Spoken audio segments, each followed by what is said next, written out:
భక్తి గలిగి ప్రభు పనికిచ్చుట బహు యుక్తమటంచును దారతతో. శక్తి కొలది మన భుక్తి నుండి, శక్తి కొలది మన భుక్తి నుండి, ఆ శక్తితో నిరతము ఇయ్యవలెను ధరం సంతోషముతో. ఇచ్చడు వారిని ఎంతో దేవుడు ప్రేమించు. ప్రభువైన యేసుక్రీస్తు వారి నామంలో మీ అందరికి శుభాలు. ప్రార్థించుకుని దేవుని వాక్యాన్ని ధ్యానిస్తామండి. ప్రార్థన. పరిశుద్ధుడా, కృప కలిగిన దేవా, నీకు వందనాలు. ఇదిగో మీ వాక్యము ధ్యానం చేసుకున్నట్టుకు ఆశపడుతున్నాము. కనికరించి ఇట్టి పరిశుద్ధ లేఖమును క్రమంగా ధ్యానించుటకు పరిశుద్ధాత్మ బలమును దయచేయమని. యెహోవా మా ఆశ్రయదుర్గమా, నా విమోచకుడా, నా నోటి మాటలు, మా అందరి హృదయ ధ్యానములు ఈ సమయమున మీ దృష్టికి అంగీకారములుగా అనుగ్రహించుమని యేసునామమున వేడుకొంచున్నాం తండ్రి. ఆమెన్. ప్రియ సహోదరి సహోదరులారా, ఈరోజు ఏర్పాటు చేయబడినటువంటి లేఖన భాగంలో నుంచి జకర్యా గ్రంథము ఏర్పాటు చేయబడింది. 7వ అధ్యాయం 1 నుంచి 10 వచనాలు. అలాగే మార్కు సువార్త 12వ అధ్యాయము 41 నుంచి 44 వచనాలు. పేతురు మొదటి పత్రిక 2వ అధ్యాయం 1 నుంచి 10 వచనాలు. మార్కు సువార్తను మనం చదువుదాం. 12వ అధ్యాయము 41వ వచనం నుంచి. ఆయన కానుక పెట్టే ఎదుట కూర్చుండి జనసమూహము ఆ కానుక పెట్టెలో డబ్బులు వేయుట చూచుచుండెను.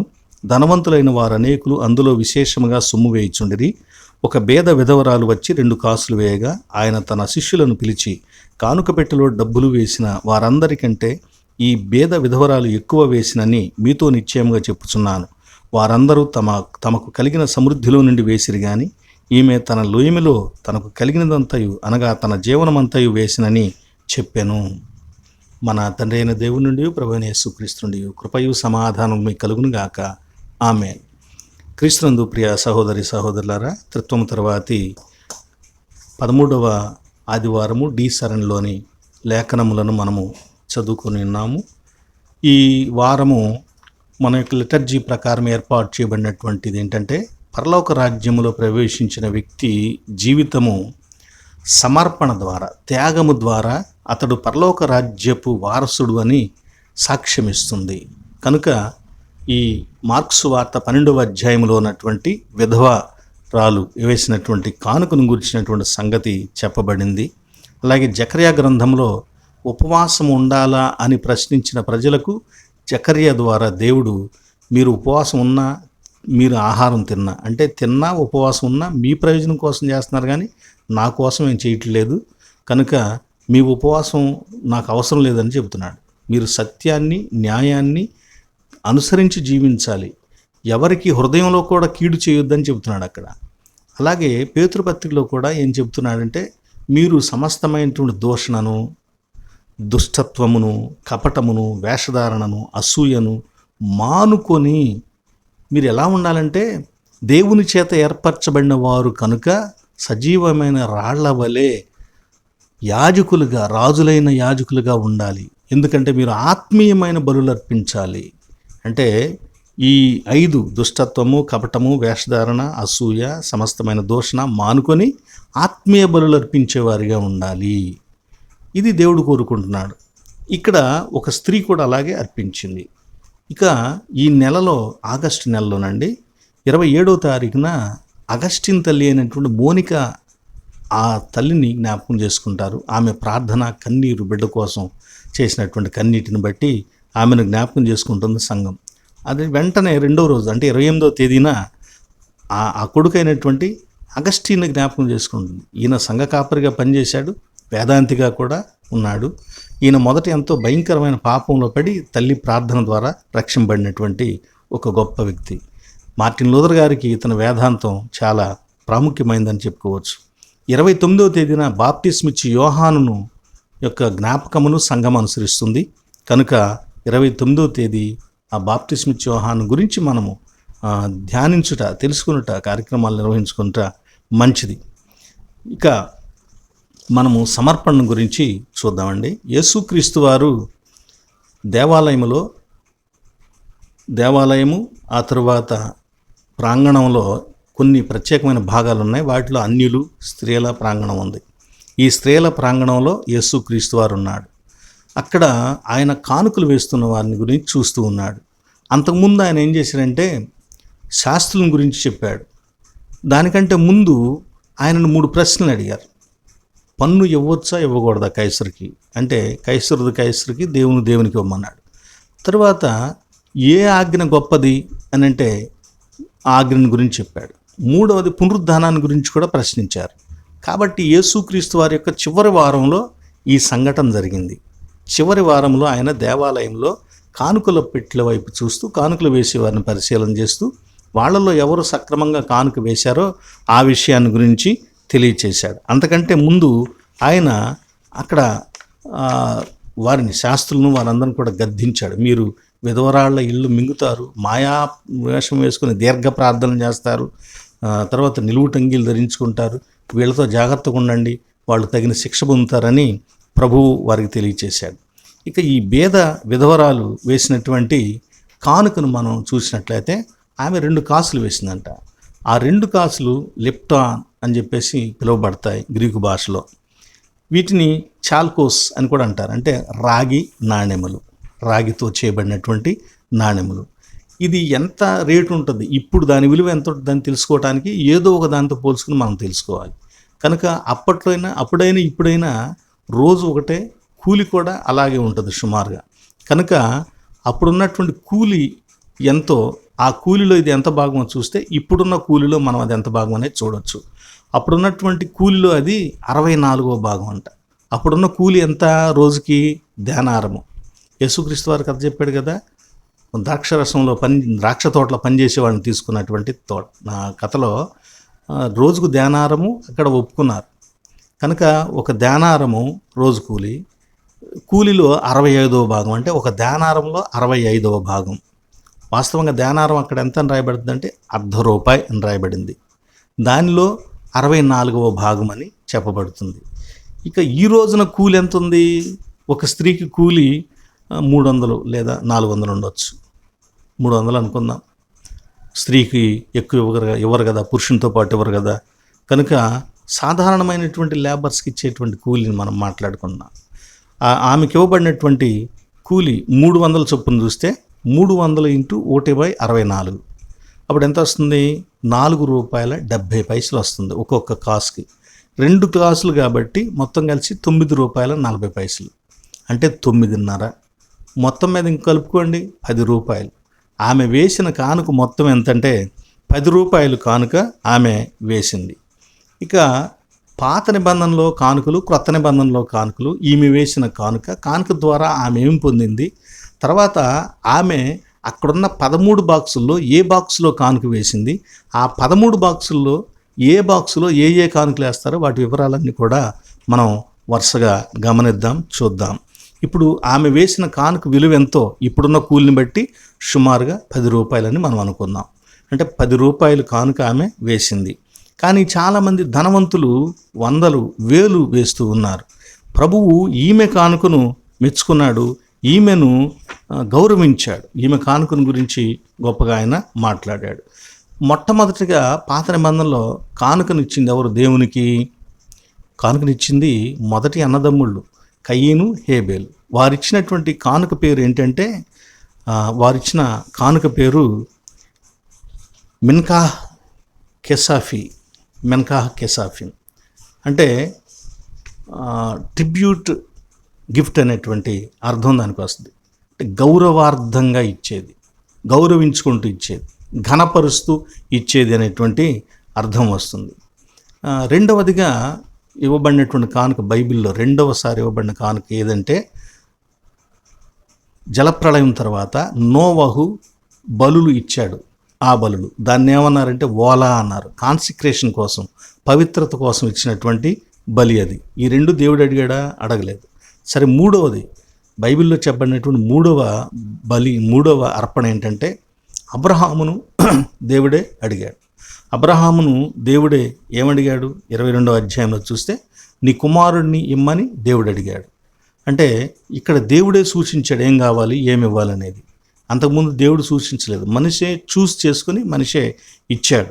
ఇక్కడ దేవుడు హృదయాన్ని కదిలించే అర్పణ అడిగాడు. మనిషి యొక్క భావాలను పరీక్షించేటువంటి అర్పణను దేవుడు అడిగాడు. కనుక దేవుని అర్పణ, దేవునికి ఇచ్చే అర్పణకు మానవ హృదయానికి సంబంధం ఉంది. నిశ్చయించుకున్నది ఇవ్వండి అని కొరింథీ పత్రికలో చెబుతాడు. స్వేచ్ఛగా ఇవ్వండి అంటాడు, ధారాళంగా ఇవ్వండి అంటాడు, పిసినితనంగా గుణుక్కుంటూ ఇవ్వబాకండి అంటాడు. కాబట్టి హృదయము కానుక ఈ రెండిటికి కూడా సంబంధం ఉందని మనం చూడవచ్చు. వివిధ రకాలైనటువంటి బలులు ఉన్నాయి. మొదటగా ఇవ్వబడిన ఆ 3 బలుల గురించి చెప్పుకున్నాం. వివిధ రకాలైనటువంటి బలులు. మొదటిది దహన బలి, రెండవది నైవేద్య బలి, మూడవది సమాధాన బలి, నాలుగవది పాప పరిహారార్థ బలి, ఐదవది అపరాధ పరిహారార్థ బలి, ఆరవది పానార్పణము. ఇవి దేవునికి బలులుగా ఏర్పాటు చేయబడ్డాయి. వీటిలో పశువులు, ఆహార పదార్థాలు, తర్వాత సాంబ్రాణి, నూనె, నీళ్లు, ద్రాక్షరసము మొదలైన వాటిని ఉపయోగిస్తూ ఉంటాం. ఇవిగాక టైత్ ఏర్పాటు చేయబడింది. టైత్ అనే మాటకు అర్థం ఏంటంటే, టైత్ అంటే ఏం కాదు, 10th అనేటువంటి అర్థం. 10th పోర్షన్, 10వ భాగం అనేటువంటి అర్థము. దాన్ని అపోటికాటో అని కూడా పిలుస్తారు. అపోటికాటో అంటే డెకా అంటే 10, 10వ భాగం అని అర్థం. ఈ 10వ భాగాన్ని దేవుడు ముందు అడగలేదు, మనిషే దాన్ని ఏర్పాటు చేసుకున్నాడు. ఎవరు ఏర్పాటు చేశారు? ఆదికాండం 14వ అధ్యాయంలో మెల్కీసెదెకు అనేటువంటి రాజుకు అబ్రహాము దశమాంశమును 10వ భాగమును సమర్పించాడు. ఆ తర్వాత 28వ అధ్యాయంలో యాకోబు కూడా తనను దేవుడు కాపాడినట్లయితే, తిరిగి తండ్రి ఇంటికి క్షేమంగా నడిపిస్తే నాకు ఇచ్చే వాటన్నిటిలో కూడా 10వ భాగము ఇస్తాను అని యాకోబు కూడా మొక్కుకున్నాడు. ఇలా 10వ భాగము దేవునికి ఇస్తాము అని మనుష్యులు ఏర్పాటు చేసుకున్నాడు. కనుక దేవుడు తర్వాత కాలంలో సీనాయి కొండ మీద ధర్మశాస్త్రం వచ్చేటప్పుడు ఆ పూర్వీకులు, పితరులు చెప్పుకున్నటువంటి ఒప్పందాన్ని మీరు కూడా చేయండి అని దేవుడు 10వ భాగం అనేటువంటి టైత్ని ఏర్పాటు చేశాడు. ప్రథమ ఫలం అనేటువంటిది ఏర్పాటు చేశాడు. ఇలా దేవుడు వివిధ రకాలుగా మిడ్జవాట్ 613 రకాల ఇవి రాశారు కదా వాళ్ళు దీన్ని అంతటిని.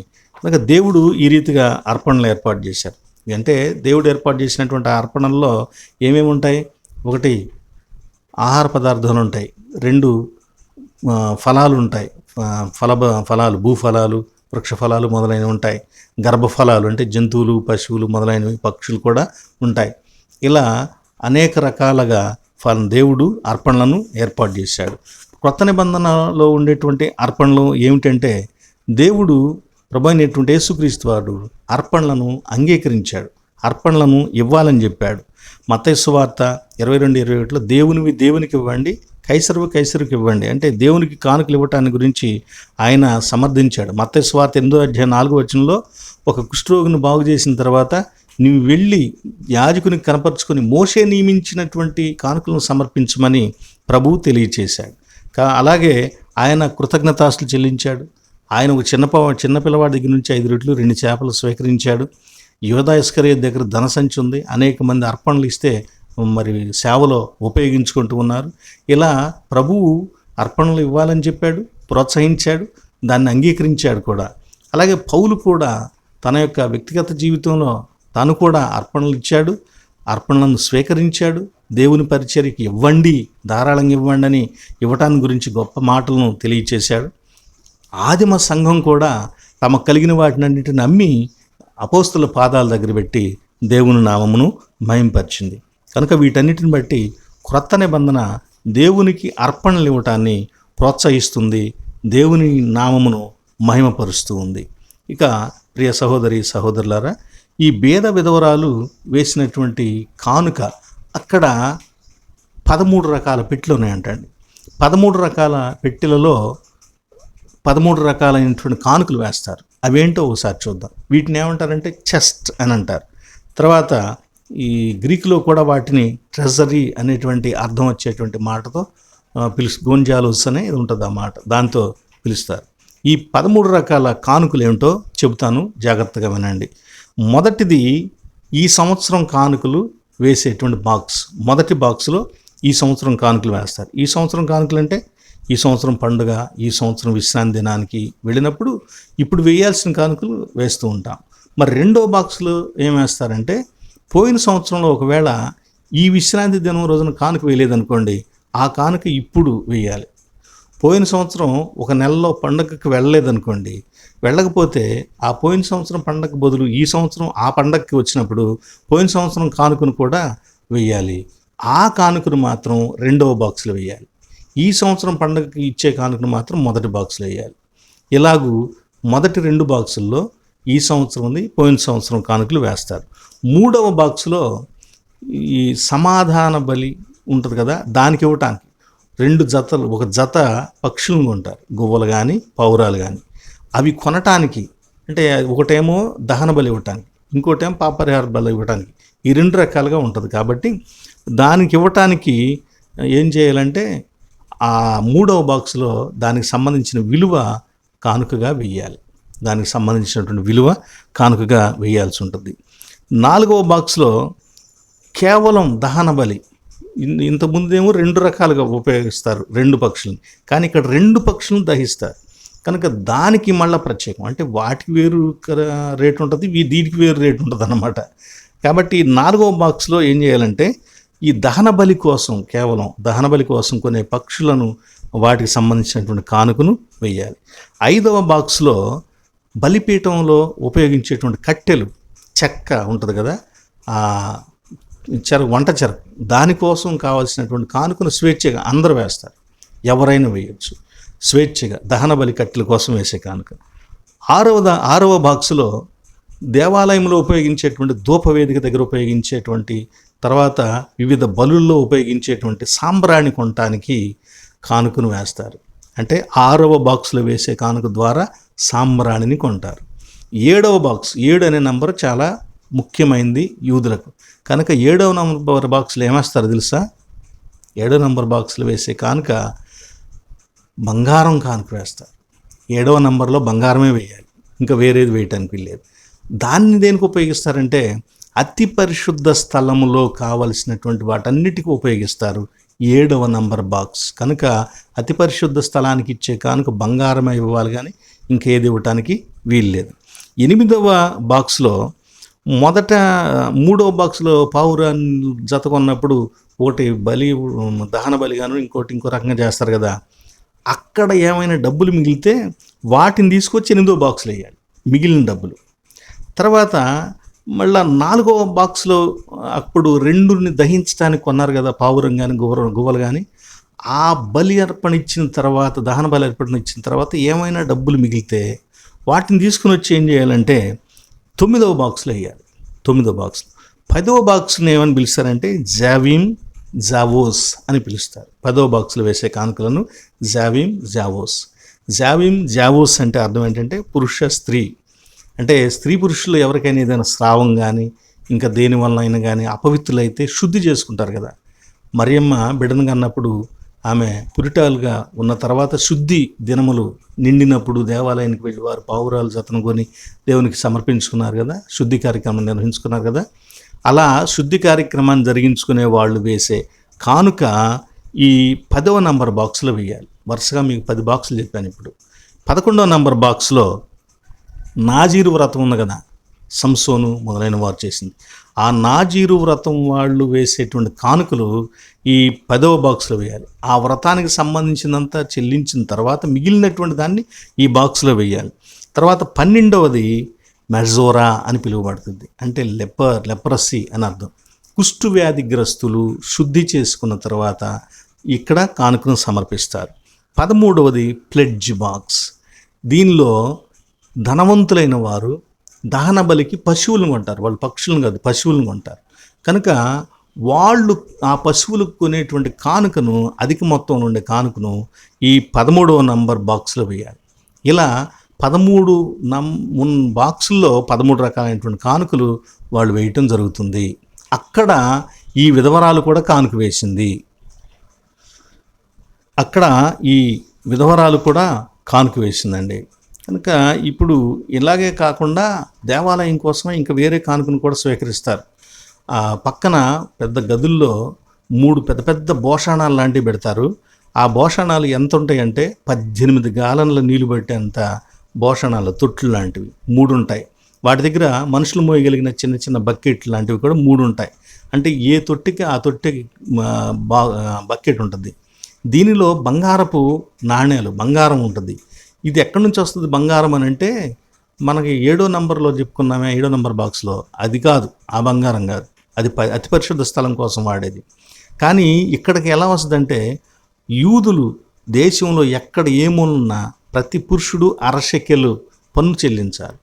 ఆ అరశెకెలు పన్నుని ఆయా ప్రాంతాల నుంచి తీసుకొని రావడం కష్టమైంది కాబట్టి బంగారం రూపంలో మార్చి ఈజీగా తీసుకుని వచ్చి దేవాలయంలో సమర్పిస్తారు.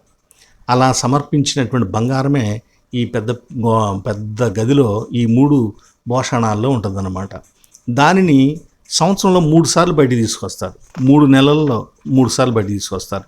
రోష్ అనేటువంటి నెలలో, కడోష్ అనేటువంటి నెలలో, నిస్సా అనేటువంటి నెలలో, ఈ 3 నెలల్లో బయటికి తెస్తారు.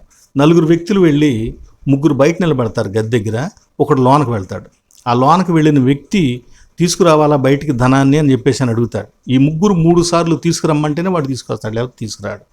అలా అక్కడ నుంచి ఏ తొట్టి బకెట్లో ఆ పట్టేంత వేసుకొని ఆ తొట్టిలోదే ఆ బకెట్లో తెస్తాడు.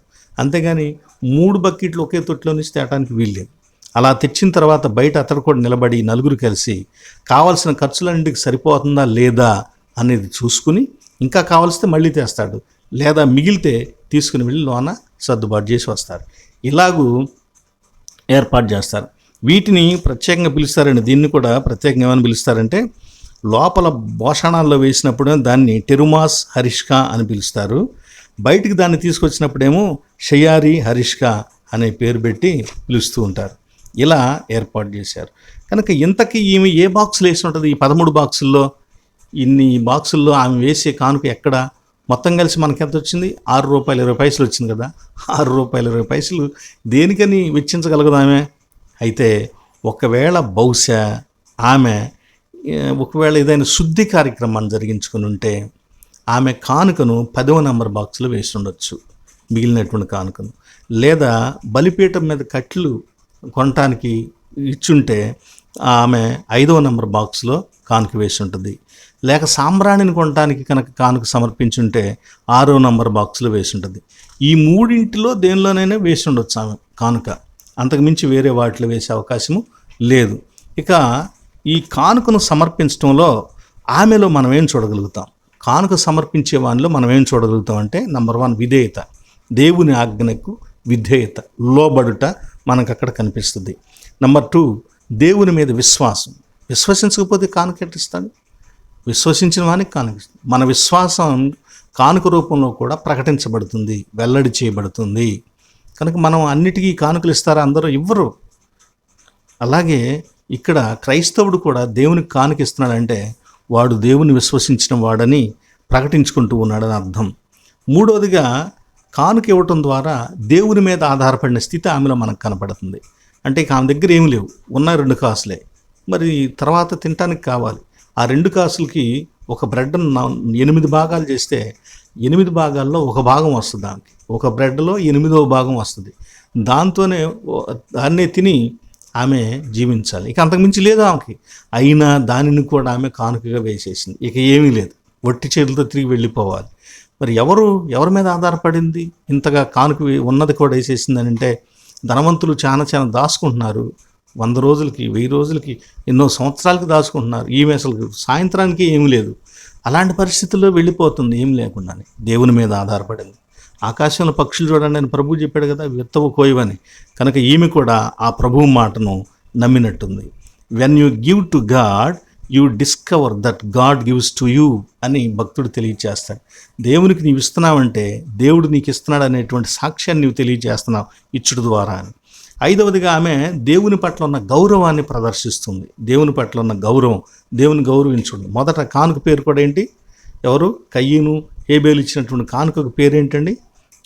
మిన్కాహ్ అంటే హానర్, గౌరవం, ట్రిబ్యూట్ టోకెన్, గౌరవార్థంగా ఇచ్చేటువంటి గొప్ప బహుమానముగా మనం చెప్పుకోవచ్చు. ఈమె హృదయపూర్వకంగా, హృదయము కదిలించబడి ఇచ్చిందని చెప్పబడుతుంది. దీన్ని ఏమన్నారంటే సిబ్జిమ్ లెబెన్, అంటే జీవితం యొక్క పరిస్థితుల్లో నుంచి ఆమె ఇచ్చింది, హృదయ స్పందన కలిగినదే ఇచ్చింది. న్యూమాటిక్ కరిష్మా అని చెప్తారు. అంటే న్యూమాటిక్ అంటే న్యూమా అంటే ఆత్మ, న్యూమాటిక్ అంటే ఆత్మ సంబంధమైన, కెరిష్మా అంటే బహుమానం, ఆత్మ సంబంధమైన బహుమానముగా ఆత్మ ప్రేరణతో ఆమెకున్న దానిని అంతటిని కూడా దేవునికి ఇచ్చేసింది. నావన్నీ అంగీకరించుము దేవా, నన్నిప్పుడు నీవు కరుణించుమని మనం అంటాం, కానీ అన్నీ ఇవ్వము కదా, అబద్ధం పాడుతున్నాం మనం, జాగ్రత్త. ఇక ప్రియ స్నేహితులారా, ధారాళంగా ఇచ్చిందండి, అంటే దాచుకోకుండా ఉన్నదంతా ఇచ్చివేసింది. దేవునికి ఇలా ఇచ్చేవారంటే ఆయనకి ఎంతో ఇష్టం కనుక ఆమె ఆయన దృష్టిని తన వైపు మళ్ళించుకోగలిగింది. ఆయన ఏకాగ్రత ఆమె మీద పెట్టగలిగాడంటే ఆమె వ్యవహరించిన తీరు కానుక ఇవ్వటంలో అంత గొప్పగా వ్యవహరించింది అని మనం చెప్పుకోవచ్చు. ఇక దేవునికి కావాల్సింది కానుక, లేకపోతే ఏం కావాలి? నాకు మీ బలులు అవసరం లేదు. కీర్తన 50:12 నాకు ఆకలైనా నేను మీతో చెప్పను, మిమ్మల్ని బలు ఇవ్వమని ఎవడడిగాడు, నేను కోరానా? అసలు బలులు మీరు ఎక్కడి నుంచి తెచ్చిస్తారు? మీకు ఇచ్చే పశువులు ఎక్కడివి? అవన్నీ నావి. భూమి దాని సంపూర్ణత, లోకము దాని నివాసులు యెహోవావే, నావే అని దేవుడు తెలియజేస్తున్నాడు. నేను అడగను, నాకు వద్దు, మీ బలులు నాకు అసహ్యం, మీ నైవేద్యం అంటే నాకు చాలా వెక్కసం అయిపోయింది, నాకు వద్దని చెప్పేసి మాట్లాడతాడు యెషయా గ్రంథంలో కూడా. కనుక దేవుడు బలుల్ని అంగీకరించట్లా. కారణాలు కొన్ని ఉన్నాయి. దేవుడు త్రోసివేసే బలులు కొన్ని ఉన్నాయి. అంటే దేవుడు బలి కంటే ఇంకేదో కోరుకుంటున్నాడని అర్థం. బలి కంటే దేవుడు కోరుకునేది ఏంటంటే ప్రవర్తన, సత్యాన్ని, కనికరాన్ని, నీతిని, యథార్థతను కలిగి ఉండాలని దేవుడు కోరుకుంటూ ఉన్నాడు. ఏ కానుకలను దేవుడు ఎందువలన తిరస్కరిస్తున్నాడో చూద్దామండి ఒకసారి. నంబర్ 1, చవకబారు బలుల్ని దేవుడు తిరస్కరిస్తున్నాడు. చవకబారు బలులు అంటే ఇవ్వవలసిన దానికి బదులుగా ఇంకోటి ఇవ్వటం. దేవుడు శ్రేష్టమైన వాటిని, ముడత మచ్చ కళంకు లేని వాటిని ఇవ్వమంటే వీళ్ళు తీసుకుని వచ్చి ఏమిస్తున్నారంట? మలకి గ్రంథం 1వ అధ్యాయం 13-14 వచనాల్లో కుంటి దానిని, తెగులు అంటే రోగం వచ్చిన దాన్ని, దోచబడిన దాన్ని, అంటే వేరే వాళ్ళు దొంగిలిస్తే మళ్ళీ తెచ్చిన దాన్ని, ఇలా చెడిపోయిన దాన్ని, అంటే ఆడ పశువుని ఇచ్చారనుకోండి, మగ పశువు కూడా ఆ దొడ్లో ఉంటే ఆడ పశువులను చెడిపోతూ ఉంటాయి, కాబట్టి దాన్ని చెడిపోవటం అని అన్నాడు అక్కడ. ఇలాంటి వాటిని తీసుకొని ఇస్తున్నారు, ఎవరికి కావాలని దేవుడు అంటూ ఉన్నాడు. ఇది చౌకబారు విషయం. దీనిని దేవుడు అంగీకరించట్లేదు. అలాగే కయ్యూను ఇచ్చాడు, ఇలాంటి అర్పణనే కయ్యూను కూడా ఇచ్చాడు. ఈ అర్పణను దేవుడు అంగీకరించలేదు, త్రోసివేశాడు. రెండవదిగా ఆచార పుష్టి, ఆత్మశుద్ధి నష్టి కలిగినటువంటి అర్పణలను దేవుడు త్రోసివేస్తున్నాడు.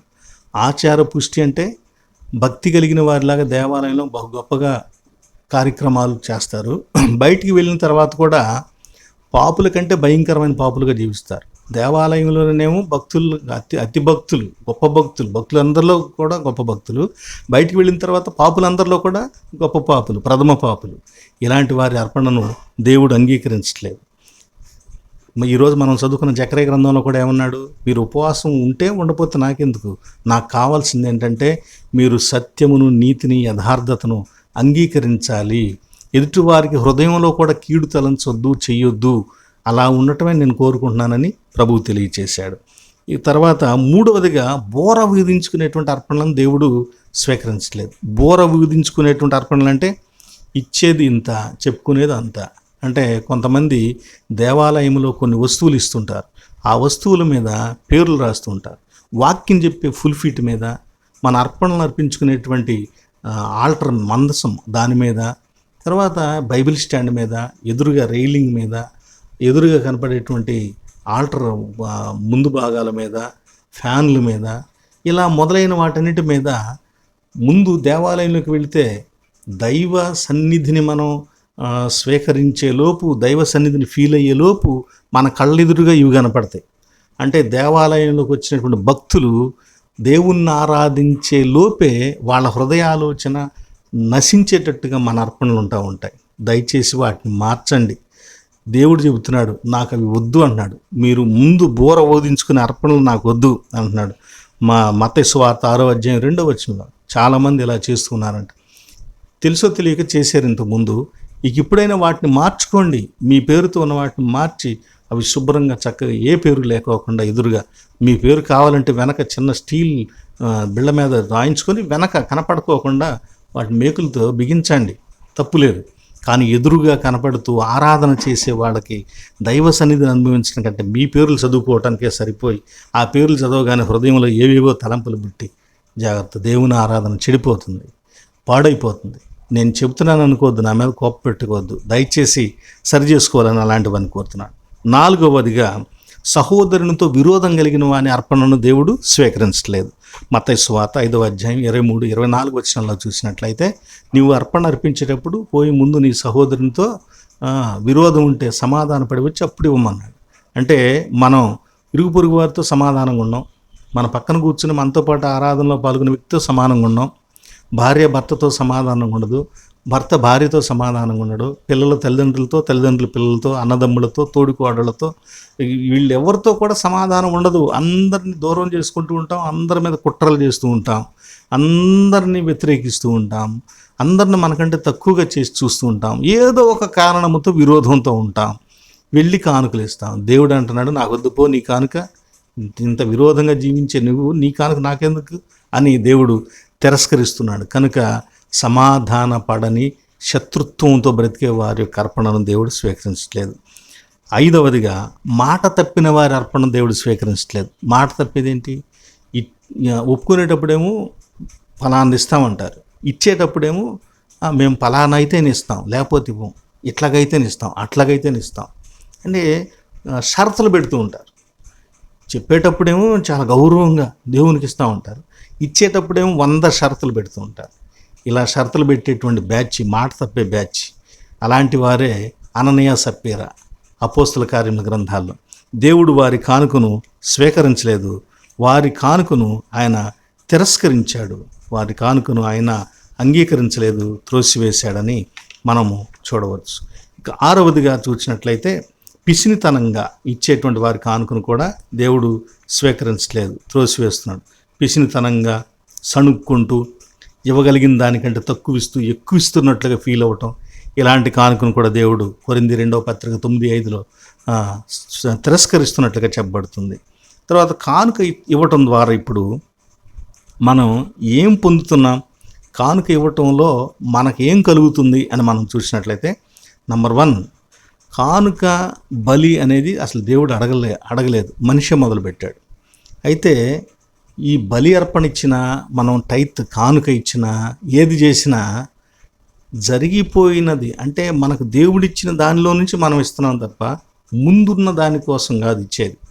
ఇచ్చిన దాని నుంచి దశంభాగం అంటే పొందిన దానిలో నుంచి తీస్తాం, కృతజ్ఞత అంటే పొందిన దాని నుంచి దాన్ని బట్టి ఇస్తాం మనం, ప్రథమ ఫలం అంటే మనకు వచ్చిన దాన్ని బట్టే ఇస్తాం మనం. అన్నీ కూడా ఈ పూర్వపదంలో నుంచే దేవునికి తీసుకుని వచ్చి ఇచ్చేవారిగా ఉంటూ ఉంటాం. కనుక దాన్ని గుర్తుపెట్టుకోవాలి. అయితే దీనిలో దేవుడు భవిష్యత్తును కూడా దాచి ఉంచాడు. మళ్ళీ దాన్ని కూడా మనం నమ్మవలసిన వారమే. ఎక్స్పెక్ట్ చేయొద్దు, నమ్మాలి అంతే. దేవుడు ఇస్తాడు అనేది నమ్మాలి తప్ప ఎక్స్పెక్ట్ చేయొద్దు. ఆయన ఏది ఇవ్వాలో దానిని ఇస్తాడు. 2వదిగా కానుక ఇవ్వటం ద్వారా బ్లెస్సడ్, ఆశీర్వదించబడిన వారం అవుతున్నాం, ధన్యులం అవుతున్నాం. ఎలాగూ అపోస్తుల కార్యముల గ్రంథం 20:35 అంటాడు కదా పౌలు, పుచ్చుకున్నట్టు కంటే ఇచ్చుట ధన్యత అని ప్రభువు చెప్పాడు అని అంటాడు. కనుక మనం కానుక ఇవ్వటం అనేది ధన్యత, బ్లెస్సింగ్. తర్వాత ఇవ్వటం ద్వారా దేవునికి విధేయతను మనం కనపరుస్తున్నాం. 4వదిగా విధేయత, దేవునికి మనం 3వదిగా విధేయతను కనపరుస్తూ ఉన్నాం. దేవుని ఆజ్ఞకి లోబడుతున్నాం అంటే ఒబీడియన్స్. 4వదిగా విత్తుతున్నాం. మనం కానుకిస్తున్నామంటే విత్తనం విత్తున్నాం, ఆ విత్తనం మొలిసి పెద్దయి ఫలం వచ్చింది. మనుషుడా నీవేం విత్తుతావు దాన్ని కోస్తావు.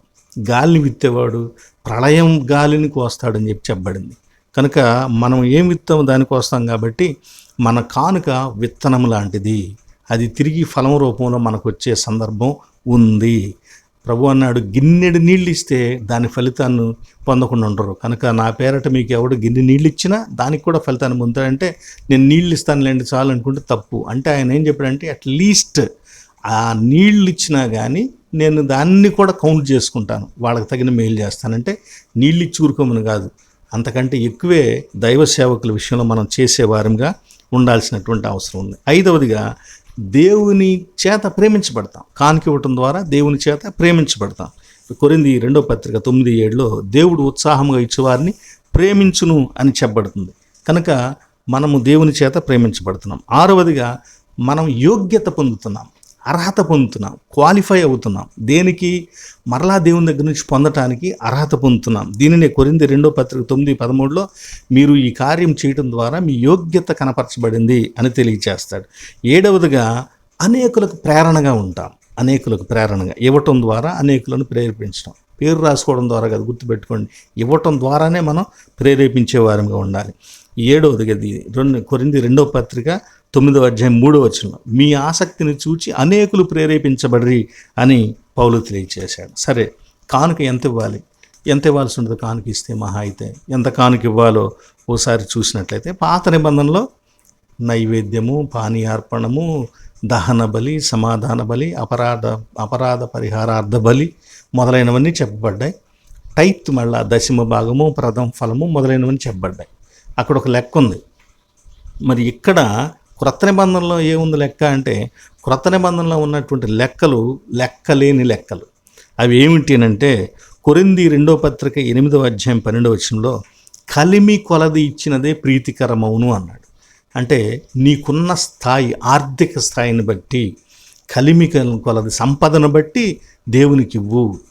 తగ్గించుకోబాకు. ఇచ్చేటప్పుడు నాకేముందండి అనే మాట మాట్లాడబాకు. నువ్వు కలిగిన వాడవైతే కలిగిన రీతిగానే దేవునికి కానుకివ్వు. అది బాధ్యత, గొప్పతనం కాదు, బాధ్యత.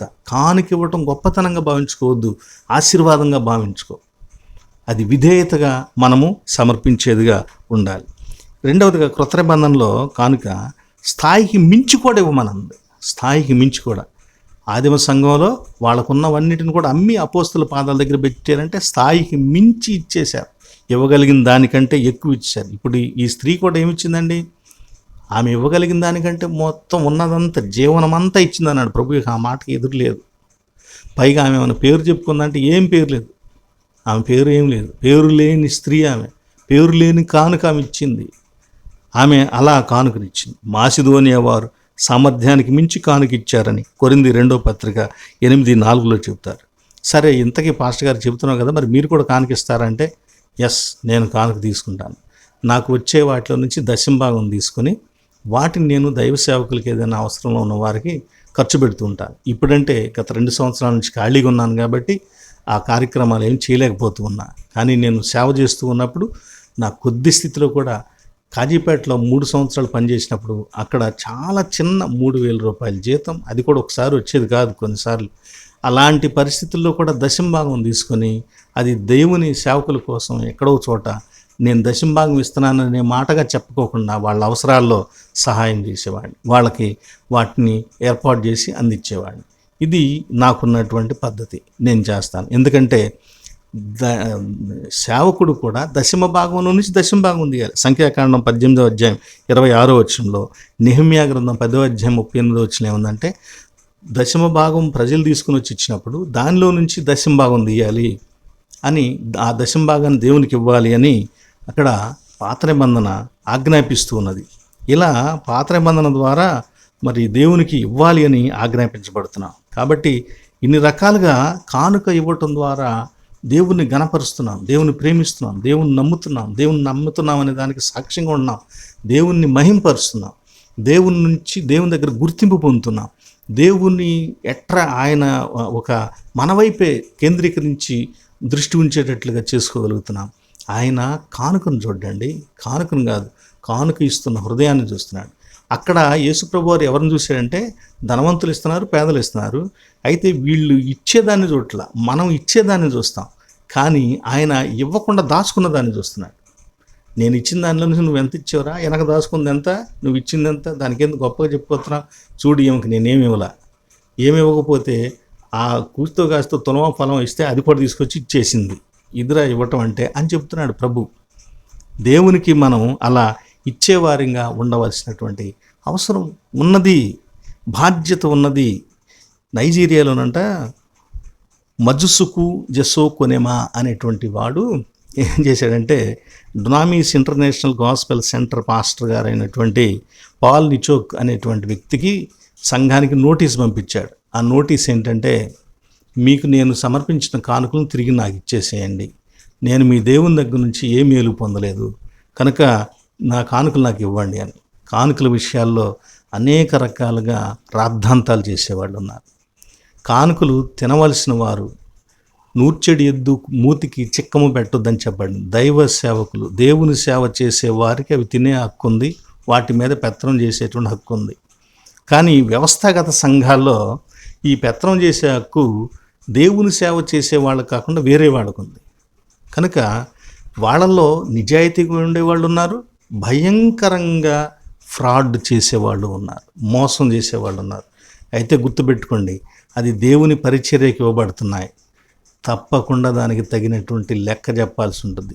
మామూలు లెక్క ఉండదు. యేసుక్రీస్తు వారు ఇదే మార్కు సువార్త 12వ అధ్యాయంలో ఈ 41 వచనానికి పైన శాస్త్రులు అన్నాడు, మీరు మరీ కఠినమైన శిక్ష పొందుతారని అన్నాడు. కనుక జాగ్రత్త. దేవుని యొక్క పైసల విషయంలో, దేవుని పేరట వచ్చే వాటి విషయంలో చాలా జాగ్రత్తగా ఉండవలసిన వారమై ఉంటున్నాం. దేవునికి మనం సాక్రిఫిషియల్ ఎలా ఇవ్వాలంటే ఏదో లెక్క ప్రకారం ఇవ్వటం కాదు, మనకి సమర్పణాయుతంగా ఇవ్వాలి, త్యాగపూరితంగా ఇవ్వాలని ఈమె యొక్క ఉదంతం మనకు తెలియజేస్తుంది. ఒక చిన్న బిడ్డను గురించి మీకు తెలియజేస్తానండి. ఆ చిన్న బిడ్డ ఆఫ్రికాలో ఒక చిన్నపిల్ల దేవాలయానికి వెళ్ళింది. పాస్టర్ గారు అక్కడ దేశాలు చిన్నగా దగ్గరే ఉంటాయి కదా, ఆయన ఒక అనౌన్స్మెంట్ చేశాడు, మనము మన సంఘం నుంచి మిషనరీస్ని పంపించి మన పక్కనున్న పలానా దేశంలో సేవ చేయిద్దాం, అనేకులు రక్షింపబడాలి, ఆ భారం మన మీద ఉందని, దానికోసం డబ్బులు కొంచెం కావాల్సి వస్తాయి, ఖర్చుల నిమిత్తమై మిషనరీస్కి ఎవరైనా మరి మిషనరీ ఫండ్ కింద వచ్చే వారం తీసుకొచ్చేవ్వండి అని అనౌన్స్మెంట్ చేశాడు. చాలామంది ఆ వారం తీసుకుని వచ్చి వాళ్ళకి తగినటువంటి కానుకలు ఇస్తూ ఉన్నారు. ఒక చిన్న బిడ్డ $10,000 తీసుకొచ్చి ఇచ్చింది. అతను ఒక్కసారి ఆశ్చర్యపోయాడు.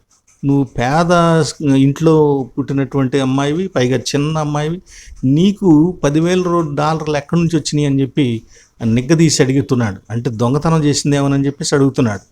అప్పుడు ఆమె చెప్పింది, పాస్టర్ గారు నాకు చదువు రాదు, నేను ఇప్పుడు చిన్నదాన్ని కాబట్టి వెళ్ళి అక్కడ దేవుని పక్షంగా పని చేయలేను, పరిచర్య చేయలేను, కాబట్టి నాకు బదులుగా ఎవరైనా చేస్తే బాగుంటుందని నేనేం చేశానంటే నన్ను బానిసగా అమ్ముకున్నాను. ఒక కుటుంబానికి జీవితకాలం అంతా బానిసగా అమ్ముకున్నాను.